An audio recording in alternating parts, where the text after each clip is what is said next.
तो आदाब, नमस्कार, गुड इवनिंग, सत श्री अकाल। आज संडे का दिन और वक्त है फॉलो अप का। फॉलो अप यानी वो कहानियाँ जिसके ऊपर धूल की परतें चढ़ गई हैं, गड़े मुर्दे उखाड़ने की कोशिश इस शो के जरिए। आज की कहानी की शुरुआत एक तस्वीर के साथ करते हैं। ये जो आप तस्वीर देख रहे हैं, ऊपर एक छोटा सा बक्सा है, लाइट जल रही है, कुछ नंबर आ रहे हैं, लाल लाल बत्ती, और उसके नीचे एक और बक्सा है, ये थोड़ा बड़ा सा है।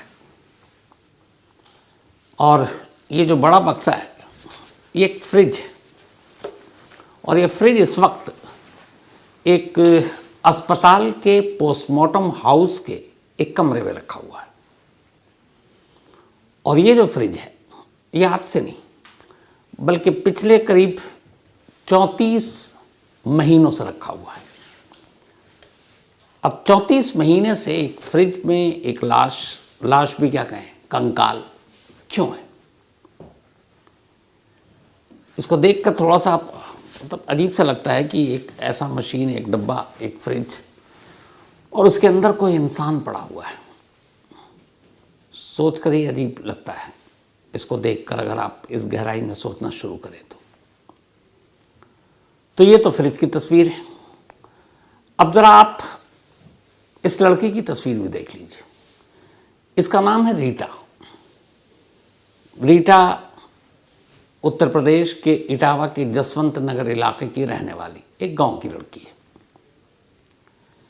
अब ये तस्वीर और ये फ्रिज, इन दोनों की कहानी को समझने के लिए हमें 34 महीने पहले सितंबर 2020 में जाना पड़ेगा। बात 19 सितंबर 2020 की है। रीटा अपने घर से बाहर निकली और कुछ देर के बाद उसे लौट आना था। शाम तक लौटी नहीं, घर वाले उसे ढूंढते हैं, वो मिलती नहीं। इसके बाद वो जाकर पुलिस में उसकी गुमशुदगी की रिपोर्ट लिखा देते हैं। साथ में एक लड़के का नाम लिखाते हैं, उसका नाम है राम कुमार, कि शायद उनकी बेटी की गुमशुदगी के पीछे राम कुमार का हाथ है। अब पुलिस इस वक्त रिपोर्ट लिख लेती है, अपना काम कर रही होती है। करीब हफ्ता बीत जाता है। हफ्ता बीतने के बाद एक रोज़ जहाँ रीटा रहा करती थी उससे कुछ दूरी पर एक खेत के किनारे एक कंकाल मिलता है। अब वो कंकाल ऐसा था जिसको देखकर ये साफ लग रहा था कि किसी की लाश है और उस लाश को पूरी तरह से जला दी गई है, या तो किसी केमिकल के ज़रिए या फिर आग के ज़रिए। लेकिन लाश अगर कुछ दिन पुरानी भी होती और साबुत होती तो सड़ी गली होती, लेकिन वहाँ सिर्फ ऐसी कंकाल था। पीछे शिकारपुरी ने जो रखा हुआ, बस ऐसी समझ लीजिए आप, साबुत। और उसको देखकर वहाँ पे कुछ निशान भी थे जिससे लग रहा था कोई केमिकल या आग के जरिए जलाया गया। अब कंकाल से तो आप शिनाख्त कर नहीं पाएंगे कि ये किसका है या किसकी है, ये भी पता करना बड़ा मुश्किल है इस देखकर। जैसे इस कंकाल को देखकर बताया नहीं जा सकता कि ये मेल है कि फीमेल है। तो वही उलझन पुलिस के सामने थी। पुलिस ने खैर खबर मिली, कंकाल को उठाया। अब इत्तेफाक से उसी कंकाल के पास कुछ चप्पल मिले, वो लेडीज सैंडल था, और कपड़े कुछ थोड़े से वो मिला। अब पुलिस ने उसको जब देखा तो एक अंदाज़ा हुआ कि ये किसी लड़की की, मतलब लड़की का कंकाल है। थोड़ी देर में ये पूरे गांव में बात फैल गई कि भाई गांव में एक खेत में कंकाल मिला है, किधर रीटा गायब है। उसकी माँ रिपोर्ट लिखा चुकी है, हर दिन माँ बाप इधर उधर ढूंढ रहे हैं। बात उनके कानों तक भी पहुंची, वो भी बदहवास भाग कर वहाँ आए, डरते हुए कि कहीं ऐसा कुछ ना हो कि उनकी बेटी की ही ये कंकाल निकल आए। वहाँ पहुँचते हैं, कंकाल देखकर तो कुछ समझ में आता नहीं है। तभी पुलिस वाले वहाँ मौजूद थे। उन्होंने बताया कंकाल के पास ये सामान बरामद हुआ। जैसे ही वो सामान देखते हैं, माँ बाप बदहवास चीखने लगते हैं, रोने लगते हैं। असल में रीटा के माँ बाप पहचान चुके थे कि ये जो कपड़े और सैंडल है वो रीटा का है। अब वो बेसाख्ता रो रहे हैं, जवान बेटी की मौत, और वो भी इस तरीके से कि एक रीटा को कंकाल बना दिया गया। अब पुलिस वाले उस कंकाल को कब्जे में लेते हैं और उसके बाद इटावा के ही डॉक्टर भीमराव अंबेडकर संयुक्त चिकित्सालय हॉस्पिटल के मॉर्चरी में पहुंचा दिया जाता है। मॉर्चरी में पहुंचाने के बाद अब उसका पोस्टमार्टम होता है। अब ये सारी चीज़ें हो गई कि एक लड़की गायब है, उसकी मिसिंग रिपोर्ट है, लड़की के घर वाले उसके कपड़े और उसके चप्पल से उसे पहचान लेते हैं, जो भी उसका सामान पड़ा हुआ था पास में। लेकिन पुलिस वाले तैयार नहीं है उनकी बात को मानने के लिए। यहाँ पे पुलिस भी अपनी जगह सही है कि भाई एक कंकाल है, सिर्फ सैंडल और कुछ चीज़ों से हम दे तो नहीं सकते। कई बार ऐसे केस होता है कि लोग झूठी लाश को अपनी लाश बनाकर अपने जानने वालों के ले जाते हैं, तो क्या पता है इसके पीछे भी माँ बाप की कोई साजिश हो। यहाँ तक पुलिस की सोच बहुत अच्छी थी। तो अब पुलिस उस लाश का पोस्टमार्टम करवाने, कंकाल का करवाने के बाद उसको उसी पोस्टमार्टम हाउस के कमरे में जहाँ पर इसको सहेज कर रखने का इंतज़ाम था, एक फ्रिज में उस कंकाल को डाल देती है। अब फ्रिज के अंदर कंकाल है, उसका पुलिस रीटा के घर वालों से कहती है हम तफ्तीश करेंगे, इसके बाद ही आपको जो बची खुची चीज़ें हैं, कंकाल है, हम उसको आपको अंतिम संस्कार के लिए सौंप देंगे। माँ बाप को भी लगता है कानूनी चीज़ें हैं, वो भी सब्र कर लेते हैं। अब धीरे धीरे वक्त बीतता है, हफ्ता बीता, महीना बीता, महीने बीते, लेकिन वो कंकाल फ्रिज के अंदर है और माँ बाप बाहर लगातार पुलिस के चक्कर काट रहे हैं। पुलिस वाले कह रहे हैं भाई ऐसे कैसे दे दूँ, साबित जब तक नहीं होगा कि मरने वाली रीटा है, तुम्हारी बेटी है। अब माँ बाप कह रहे हैं भाई जो भी आपका तरीका है पता कर लो कि कैसे पता चले कि हमारी बेटी है या नहीं है। कुछ जांच जो भी आप बता रहे हो, जैसे डीएनए बोल रहे हो, तो आप डीएनए करा लो, हमारा सैंपल ले लो। पुलिस वाले कहते हैं ठीक है लेंगे, और भी काम है। सितंबर 2020 में ये कंकाल मिला था, 19 सितंबर को, बल्कि 19 सितंबर को गायब हुई थी और 24 सितंबर 2020 को कंकाल मिला। उसका पूरा 20 बीत गया, पूरा 21 बीत गया, अब 2022 आ गया, लगभग 2 साल। रीटा बनी कंकाल फ्रिज के अंदर है। माँ बाप बाहर पुलिस स्टेशन के चक्कर काट रहे हैं कि जो हुआ सो हुआ, कम से कम हमें वो कंकाल दे दो ताकि उसका अंतिम संस्कार करके हम लोगों को भी सुकून मिले और उसकी आत्मा को भी शांति मिले। लेकिन इस सुकून और शांति के बीच में पुलिस और कानून, पुलिस वालों ने कहा कि ऐसे कैसे दे दें। उन्होंने कहा भैया कितना और वक्त लोगे, तो 2 साल हो गए। तब पुलिस को लगा कि हाँ ज़रूरत से ज़्यादा वक्त हो गया है, चलो अब डीएनए कराते हैं। 2 साल के बाद सोचिए, एक फ्रिज के अंदर एक कंकाल पड़ा हुआ है और पुलिस के पास वक्त नहीं है कि उसका डीएनए कराए। और करना क्या था, कंकाल आपके पास है, एक जो फॉरेंसिक एक्सपर्ट्स हैं उनसे उसका सैंपल लेना है। और दूसरा, चूँकि माँ बाप उसके दावा कर रहे हैं कि ये उनकी बेटी का कंकाल है, तो उनमें से किसी एक का सैंपल ले लो, माँ का ले लो या बाप का ले लो, और इसको भेज दो लैब में। और लैब भी ऐसा नहीं है कि बहुत वो है, हैदराबाद में बेस्ट है। तो 2 साल बाद जब बहुत दबाव पड़ा, माँ बाप ने अपने बेटी की लाश के लिए, सोचिए आप, नेताओं और बाकी से सिफारिश करनी पड़ी। तब पुलिस वालों को थोड़ा सा लगा, थोड़ी दया आई और उनका पत्थर दिल पिघला। उन्होंने कहा चलो अब डीएनए कराते हैं। 2022 में पुलिस वालों ने रीटा की माँ का सैंपल लिया, कंकाल के कुछ सैंपल लिए और दोनों को इकट्ठा कर भेज दिया, पहले लखनऊ और फिर हैदराबाद भेज दिया। अब उसके बाद वो भी नहीं कर रहे उसको फॉलो, जैसे हम फॉलो अप कर रहे हैं कि यार कब आए, रिपोर्ट आए ना आए। अब उधर बेचारे माँ बाप, उन्हें बताया गया था कि महीना भर तो लग जाता है। महीना बीत गया, वो आए हर रोज़ कि आ जाएगा, कल आएगा, बता देंगे। अब उधर उनकी धड़कनें भी बढ़ी हुई, उनके अंदर एक ये भी है कि वो सैंडल गलत हो जाए, वो चप्पल, जो बाकी सबूत हैं वो गलत हो जाए और मेरी बेटी जिंदा हो, ये कंकाल मेरी बेटी का ना हो, ये भी दुआ कर रहे हैं। और साथ में ये भी कह रहे हैं कि अगर वही है तो क्यों इसको फ्रिज में बंद किए हुए, वैसे ही उसके साथ न जाने क्या क्या हुआ, और ऊपर से मेरी बच्ची जो है एक फ्रिज में बंद है। तो वो जाते और बैरंग लौट आते हैं, रिपोर्ट आती नहीं। इधर माँ बाप तो माँ बाप होते हैं, दिल मानता नहीं है, वो पुलिस के चक्कर काटते, फिर उस डॉक्टर भीमराव अंबेडकर हॉस्पिटल जाते, उस मुर्दा घर के उस कमरे में जहाँ उनकी बेटी एक फ्रिज में बंद थी। वो कमरे के बाहर जाते, फ्रिज को निहारते, रोते, खुद को दिलासा देते, लौट आते। कहना बड़ा आसान लग रहा है मुझे, लेकिन सोचिए कि जो माँ बाप न मालूम कितने चक्कर काटे होंगे, उस फ्रिज को देखकर उन पर क्या बीतती होगी। ये सिलसिला चलता रहा। आखिरकार कुछ महीने बाद पुलिस वालों ने फिर, कुछ उनमें भी अच्छे लोग होते हैं, कहा कि यार पता कर दो।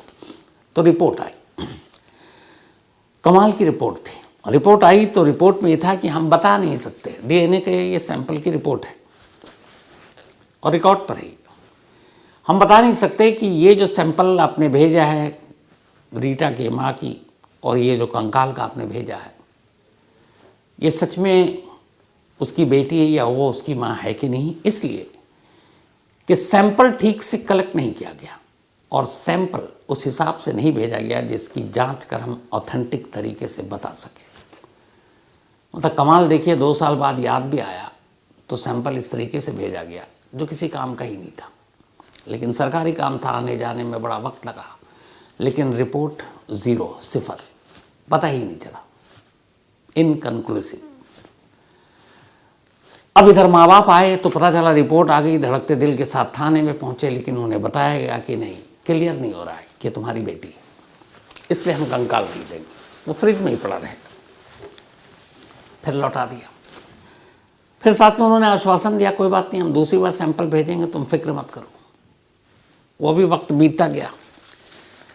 पहली बार भेजा था जो रिपोर्ट, तो उस रिपोर्ट की जो रिपोर्ट आई थी उसकी तारीख थी 26 मार्च 2022, 26 मार्च 2022 को रिपोर्ट आई थी कि ये सैंपल ठीक से नहीं भेजा आपने, इसलिए हम बता नहीं सकते कि ये सही मानों में रीटा की वो माँ है। फिर दोबारा रिपोर्ट भेजा गया अगस्त 2022 में। अब अगस्त 2022 को फिर से सैंपल लिया गया और ये याद रखें कि रिपोर्ट में है कि ढंग से आपने सैंपल नहीं भेजा, इसलिए रिपोर्ट पुख्ता नहीं है। अब उस ढंग से ना भेजने के बाद आपको तो एहतियात बरतना पड़ेगा, पर एहतियात ये बरती कि इस बार भी क्या ढंग से लिया। अगस्त 2022 में फिर से माँ का सैंपल लिया गया, कंकाल का सैंपल लिया गया और उसके बाद लखनऊ आया, हैदराबाद भेज दिया गया डीएनए टेस्ट के लिए। डीएनए टेस्ट के बाद 2022 के एंड में दूसरी बार रिपोर्ट आई, सेम पहली वाली रिपोर्ट, कि हम पुख्ता तौर पर नहीं कह सकते कि इस कंकाल का और जिस लेडी का आपने सैंपल भेजा उनमें आपस में कोई रिश्ता है, क्योंकि सैंपल ढंग से नहीं लिया गया, इसलिए रिपोर्ट ऑथेंटिक नहीं आई। 2 डीएनए सैंपल भेजे गए और दोनों, या तो ये होता है कि मैच नहीं किया, तो बड़ा सिंपल है, मैच नहीं करता, हो जाता कि वो लड़की कोई और थी, लेकिन यहाँ यह है ही नहीं रिपोर्ट में कि मैच नहीं किया। यहाँ रिपोर्ट में यह है कि आपने सैंपल ही ढंग से नहीं भेजा, आपको सैंपल भेजने की तमीज़ ही नहीं है, अगर साफ शब्दों में कहें। अब दूसरी बार भी ये रिपोर्ट आई, माँ बाप धड़कते दिलों के साथ फिर दूसरे रिपोर्ट का इंतज़ार कर रहे हैं और उन्हें फिर ये खबर मिली कि नहीं, इसका हश्र भी वही हुआ जो पहले डीएनए सैंपल की रिपोर्ट थी, इनकन्क्लूसिव। उम्मीदें टूटी। अब इधर पुलिस वालों ने भी कहा यार पता नहीं सैंपल मिलेगा भी कि नहीं मिलेगा, हटाओ छोड़ो क्या करना। इधर थाने में पुलिस वाले भी अदला बदली तो होती रहती है। अब वक्त बीतने लगा, भूल गए। माँ बाप से कहा ठीक है करते हैं, लेकिन अब तीसरी बार सैंपल ही नहीं भेज रहे हैं। इधर उस माँ बाप पे क्या बीत रही है आप अंदाज़ा लगा सकते हैं। अब भी उसकी बेटी उस अस्पताल के इसी फ्रिज में पड़ी हुई है। वो हर बार जाते हैं, फ्रिज को निहारते हैं और लौट आते हैं, लेकिन ये पता नहीं चल रहा है कि उस फ्रिज में बंद उस कंकाल का सच में उनसे रिश्ता है कि नहीं है। दूसरी तरफ ये भी है कि अगर है तो क्या अंतिम संस्कार कब करें। तो ये सारी चीज़ें, और दूसरा ये कि एक इंसान एक तरह से कंकाल ही हो, अपना है, फ्रिज में बंद है, तो देखकर भी अजीब लगता है। वक्त बीतता गया, 2 डीएनए सैंपल फेल हो गए। पुलिस वाले अब कुछ कर नहीं रहे हैं, उन्हें अपनी नाकामी का एहसास हो चुका था। तो अब थाने के चक्कर काट कर रीटा के माँ बाप थक गए। फिर उन्हें किसी ने आइडिया दिया कि कब तक तुम अपने आंसू बहाती रहोगी, कब तक जाकर फ्रिज को निहारती रहोगी, कितनी बार तुम, अब तक सैकड़ों बार तो थाने के चक्कर काट चुकी, तुम अदालत जाओ, कोर्ट से शायद तुम्हें इंसाफ मिले। उन्होंने कहा ठीक है। एक वकील किया, इलाहाबाद हाई कोर्ट पहुँच गए। इलाहाबाद हाई कोर्ट में जाकर वकील ने माँ बाप की तरफ से कहा कि इनकी एक बेटी है जिसको गायब हुए 3 साल लगभग हो गए हैं। अब भी वो एक कंकाल की शक्ल में एक अस्पताल के मुर्दा घर के एक फ्रिज में कैद है और उस कंकाल को कैद से रिहाई नहीं मिल रही है। तो माँ बाप रिहाई दिलवाई है। अगर इसमें कुछ खर्चा होता, पुलिस वाले कहते हैं कि हम 2 बार भेज चुके हैं, अब कितनी बार डीएनए के लिए भेजेंगे, उसमें खर्चा भी आता है, तो हमारे पास सरकारी इतना बजट नहीं है कि हम बार एक ही केस में पैसे खर्च करते रहें। तो उन्होंने कहा कि अगर सरकार, अगर पुलिस, अगर कानून के पास पैसे नहीं हैं, तो इस यकीन को हासिल करने के लिए कि वाकई उस फ्रिज में लेटी या फ्रिज में कैद वो कंकाल इनकी बेटी है, ये माँ बाप खुद अपनी जेब से पैसे देने को तैयार हैं। जो भी खर्चा आएगा उस डीएनए के सैंपल को भेजने में, उसकी रिपोर्ट को बनाने में, हम अपनी जेब से देंगे। जब इलाहाबाद हाई कोर्ट के जज जो इसकी सुनवाई कर रहे थे, सुना, जब उन्होंने ये सुना कि माँ बाप देने को तैयार है, जज साहब को यकीन नहीं हुआ। वो भी इमोशनल होकर कहे कि क्या ज़माना आ गया, मतलब एक फ्रिज में एक कंकाल पड़ा हुआ है, 3 साल हो गए, और माँ बाप हर रोज़ इस उम्मीद में उठते हैं और फिर सोते हैं कि वो कौन है, अपनी ही है बेटी या नहीं है, कम से कम फैसला तो हो जाए। बेटी तो एक बार मरी, उसके माँ बाप 3 साल में हर दिन मर रहे हैं। अदालत को बड़ा गुस्सा है और उस अदालत ने फ़ौरन अपना हुक्म सुनाया कि इस कंकाल के सैंपल को फ़ौरन कलेक्ट करो, माँ बाप का जो भी, जिसका भी सैंपल लेना है वो लो, और इस बार हमें सैंपल ढंग से भेजकर और इसकी आप बताओ कि ये कंकाल किसका है, और फिर अदालत को भी इन्फॉर्म करो। अब जब हाई कोर्ट से फटकार पड़ी तो फिर पुलिस की क्या मजाल, फ़ौरन अब नई टीम बुलाया गया, कहा भाई ढंग से सैंपल ले लो, 2 बार हो चुका, आपकी तो अदालत भी सर पे है। इसके बाद अब उस सैंपल को तीसरी बार, शायद देश के इतिहास में पहली बार है कि तीसरी बार डीएनए की जांच होने जा रही है। सैंपल लिए गए फिर से माँ के, फिर से कंकाल के, और उसके बाद सैंपल भेजा गया फिर से हैदराबाद के लैब में सैंपल गया। कुछ वक्त पहले ही अब उसकी तीसरी रिपोर्ट आई। तीसरी रिपोर्ट ये थी कि 34 महीने से जो कंकाल इटावा के डॉक्टर भीमराव अंबेडकर संयुक्त चिकित्सालय के मुर्दा घर के कमरे में एक फ्रिज में कैद है, वो कोई और नहीं बल्कि रीटा ही है। रीटा वही जो 19 सितंबर 2020 को गायब हुई थी। अब जब ये रिपोर्ट आई, शक की सारी गुंजाइश खत्म। पुलिस ने फ़ौरन माँ बाप को बुलाया, पुलिस के होश भी उड़े।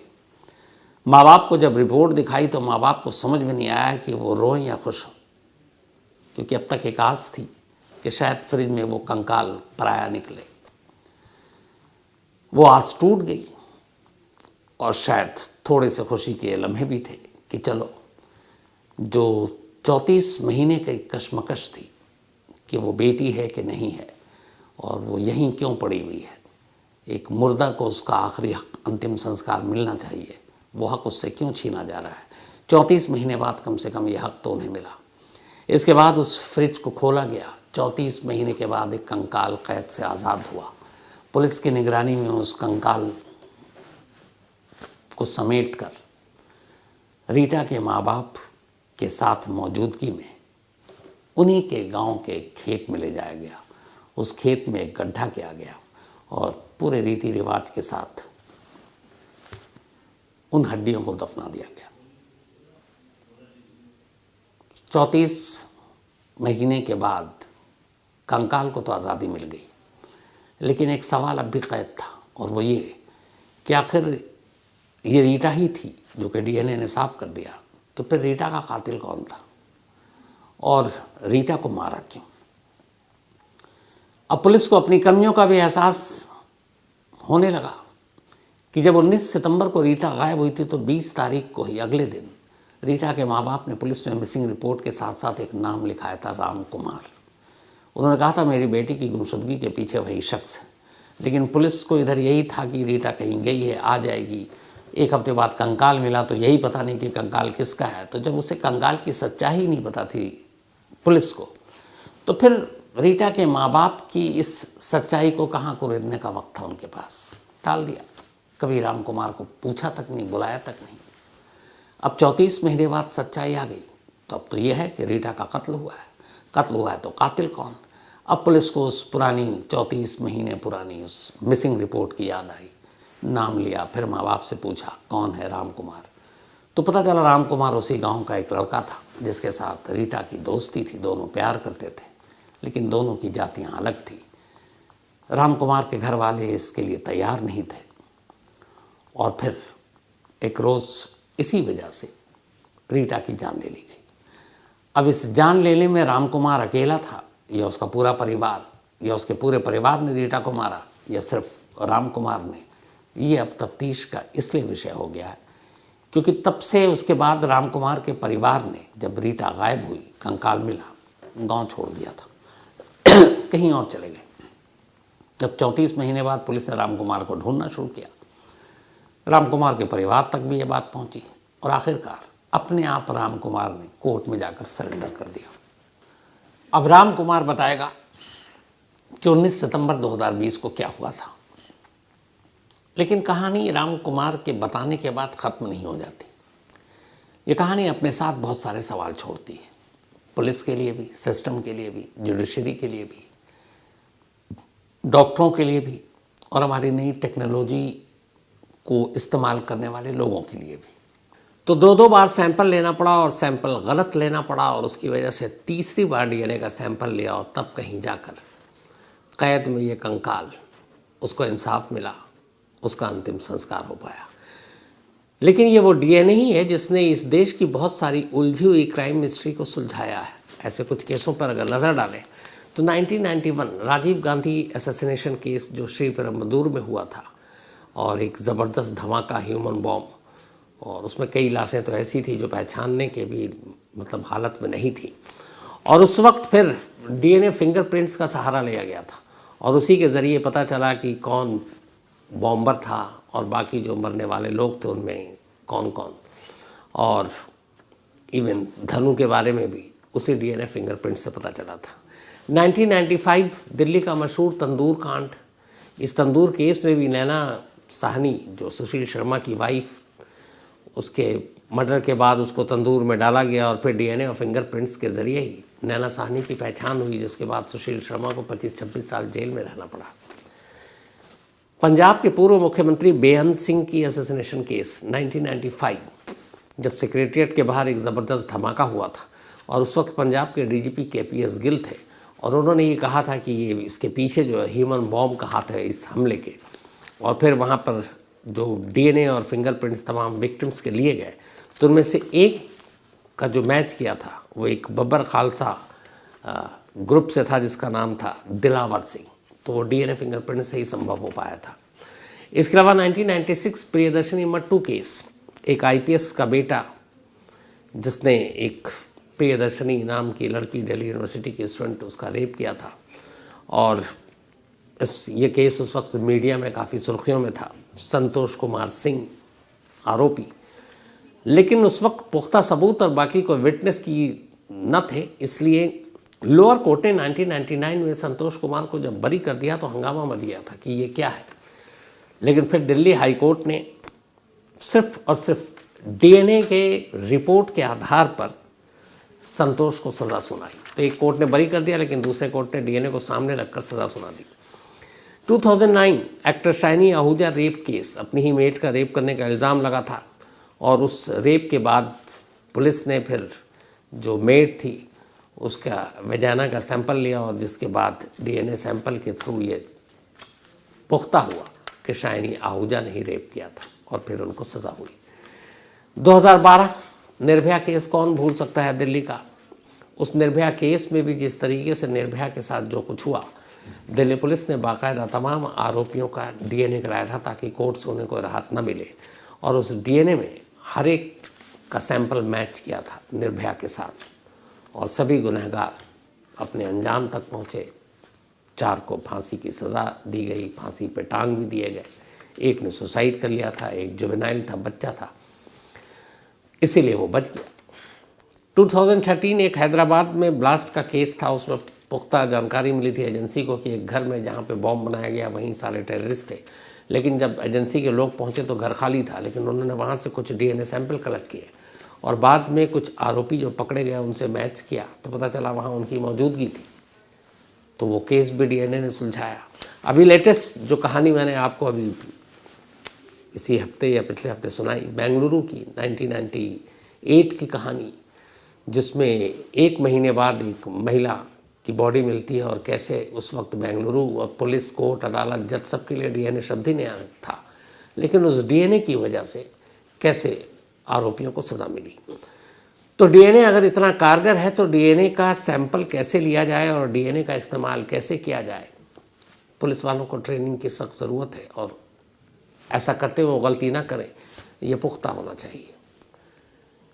तो फॉलो अप में आज इतना ही। अब आपसे मुलाकात होगी कल यानी मंडे को किसी नई कहानी के साथ, लेकिन फॉलो अप के अगले एपिसोड में अब मुलाकात होगी अगले संडे रात 9 बजे। तो तब तक अपना और अपनों का ख्याल रखिएगा। Thank you very much.